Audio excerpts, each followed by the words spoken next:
I've always believed that fashion is seductive, yet incredibly destructive. It is in this, we can have a deep conversation about what sustainability really is in both what we wear and who we are. How are we choosing what we wear? How are we choosing what we buy? How do we sustain things in our wardrobes? Are we making the right choices? The seductive part is obvious. Who doesn't want to put something on that makes you feel like the best version of yourself? Seductive is in the design, the beauty, the creativity. I believe in fashion. Destructive comes through two paths. Either things are not being designed to meet our needs, or we're making the wrong choices. The destructive in sustainability is the ever-consumption and wastefulness of the purchasing of fashion that we all make. How do we go from seductive and destructive to seductive and constructive? If we want to choose clothes that are seductive and constructive, it means that we have to transform what it means to be seductive. And this means designing intention into our choices for how we express ourselves, rather than allowing others to choose for us. I believe that transformation and seduction lies at the heart of figuring out the answer to one simple question. How do we connect who women are and what they love to a piece of clothing that they'll never want to throw away? To answer this question, let's dive into the world of design, creativity, and understanding who women are. The merging of form and function, first and foremost, is about creativity in the garment. We want to be seductive, attractive. That doesn't mean we have to wear a transparent dress. I'm not judging. I found time and again, when dressing so many incredible women and learning what beauty is around the world, that seduction is about being your authentic self. Seduction is about boldness and empowerment. This realization has transformed my creative process. Choosing an inspiration leads to a new aesthetic language that inspires the silhouettes, the details, the mood. Benchmarks like anniversaries are the catalyst to a new exploration. From a 25-year retrospective, I wanted to create something memorable. I created a collection of garments made from leather. I've always been intrigued by unusual materials and the characteristics they create, the mood, and the energy. Historically, leather has reflected elements of strength and power. Leather brings out the rock and roll in all of us. My research on the history of leather led me to the iconic women in rock and roll, Joan Jett, Pat Benatar, and of course, Tina Turner. Their strength and their life stories played into the mood of these pieces. One of the things I'm most intrigued by is how do we convey the inspiration in our storytelling? I collaborated with my good friend, Sandro Miller, the brilliant photographer, to document the collection. When I shared the inspiration, he immediately said, we needed to shoot on motorcycles. I had never thought about that. He invited me to rural Indiana, where these beautiful motorcycles were created for the photo shoot. When these images came through, I felt they were so seductive because they're bold and powerful, which is ultimately what I want for all women. The elegance, the essence of the masculine and feminine. That power is authentic to each of us. A life-changing source of inspiration was a trip to India in 2018. As any tourist immersed in a culture of a new place, you're on sensory overload. I was so moved by how women move through space, whether by a river washing clothes or walking through the city.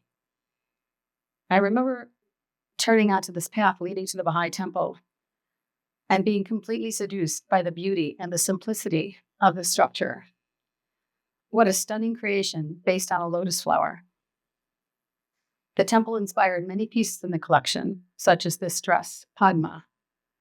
Padma is the Hindu name for the iconic lotus flower, which generally represents the awakening of the spiritual consciousness. When we talk about sustainability in regards to clothing, I often think of this piece, which was also inspired by India.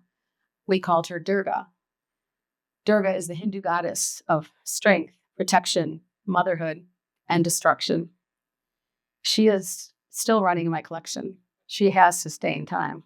Seduction is different in every inspiration.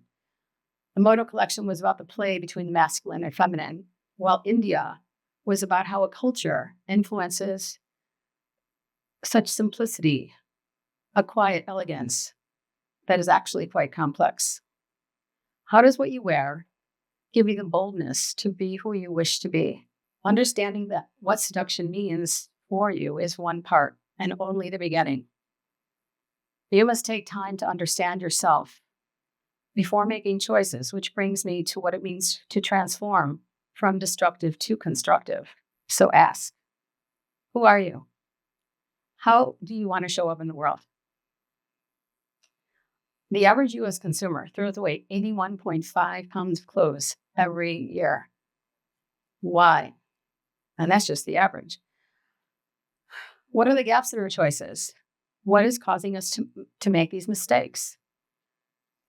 I come from a very humble background where fashion was never irrelevant. But like most kids, I wanted to dress and be cool.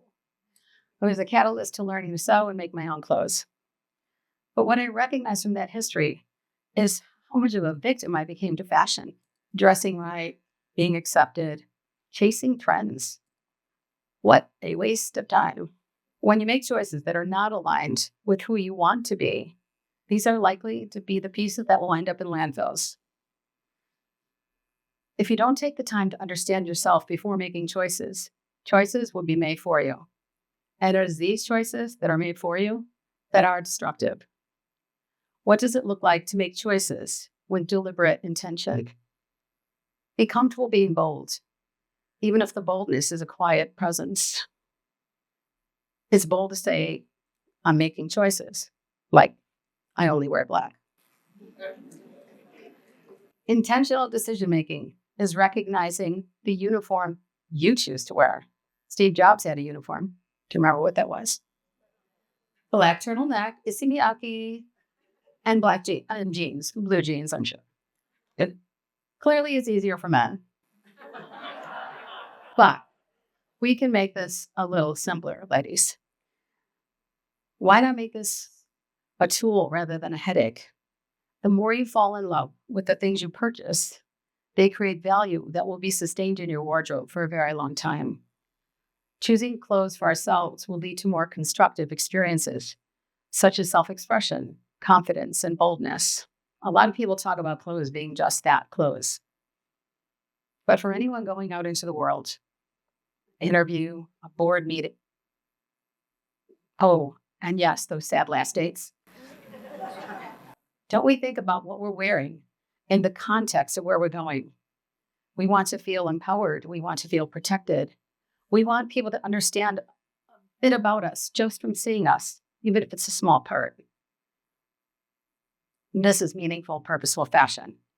Armor that takes you through your day, through your life. We know seduction fuels who we wish to be. And the choices we make are knowing who we are. What we want for ourselves changes as we evolve. Our minds change, our hearts change, our lives change. Our lives are an evolution. My design work is an evolution. My goal is to create garments that allow you to evolve. Many times over the years, I've heard, Maria, it's so cool how you reinvent yourself. I hate the word. I believe in evolution. Evolution is the process of learning to adapt to all the changes that are non-negotiable, like COVID. It could be called superficial, but I think what we wear can help us envision ourselves for who we can be, want to be, deserve to be. How do we evolve through life? Every decade, we're facing new parts of ourselves. Getting married, having babies, new careers, going from 20 to 30, 30 to 40, 40 to 50, even 50 to 60. And in this process of evolution, we must have empathy. We must have empathy with ourselves. In a column by Vanessa Friedman in the New York Times, she stated that the 10 international fashion houses this year that were replacing creative directors, 9 were men, 1 was a woman. That's who's designing for us. In order to truly evolve, we need to make difficult choices that will take the path of constructive or destructive. If we have more women choosing to purchase based on this ideal, they'll move towards brands that are designing more for them and with them in mind, and away from designers who aren't. As a community of empowered women, we are evolving. Trust me, I know this.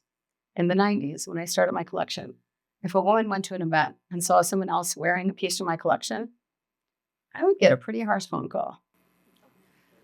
Now women travel to conferences around the world, and they'll be excited when they see a perfect stranger wearing my collection.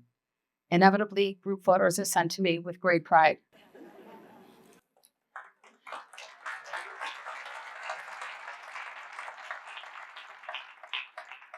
It's a community, and I'm proud to be part of it. What's really exciting right now is how we're cracking the standard of beauty wide open. Yes, we're questioning everything. And now we're questioning it together. Blogs, message boards, social media accounts, whole TV networks are doing this together, poking holes for the better. We are creating a community that can do better and be better. People need people. The future of fashion, the future of women's fashion, is connecting self-expression to empowerment. It's about finding seduction through understanding what you want and making intentional choices that come from truly knowing who you are. So I ask you, who are you?